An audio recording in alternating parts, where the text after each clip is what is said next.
In a small, serene town nestled in the Midwest, where everyone knew everyone, the vanishing of Evelyn Carter shook the community to its core.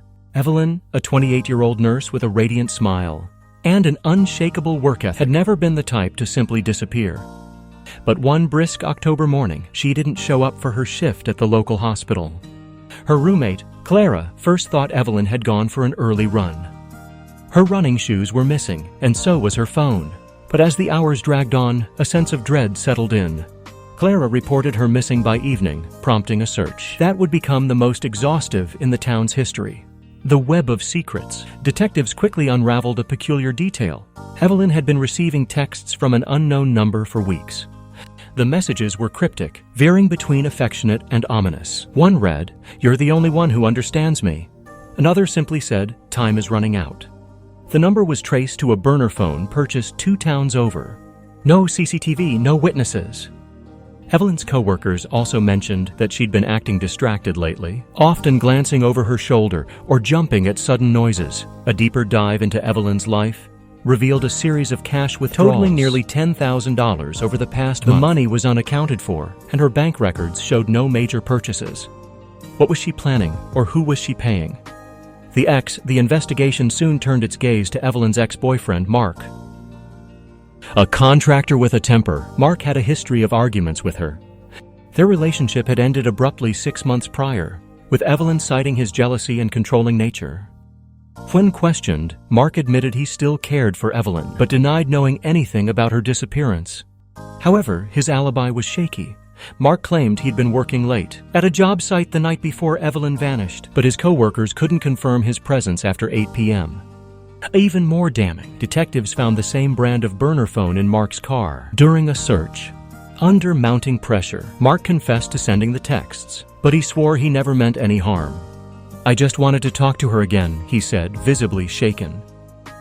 Yet, he couldn't explain why he'd stopped texting her 2 days before she disappeared. The stranger, as the investigation progressed, a new lead emerged. A hiker found Evelyn's running shoe near an abandoned cabin in the woods, miles from her usual route. When police searched the area, they discovered more unsettling clues: a makeshift campsite with empty food wrappers, a partially burned journal, and strands of blonde hair matching Evelyn's. The journal contained entries from someone deeply disturbed. The handwriting didn't match Evelyn's, but the entries mentioned her by name. "Evelyn thinks she's safe, but she belongs to me. Soon she'll understand why I had to do this." Fingerprints on the journal led to a man named Victor Hale, a drifter with a history of mental illness and minor run-ins with the law.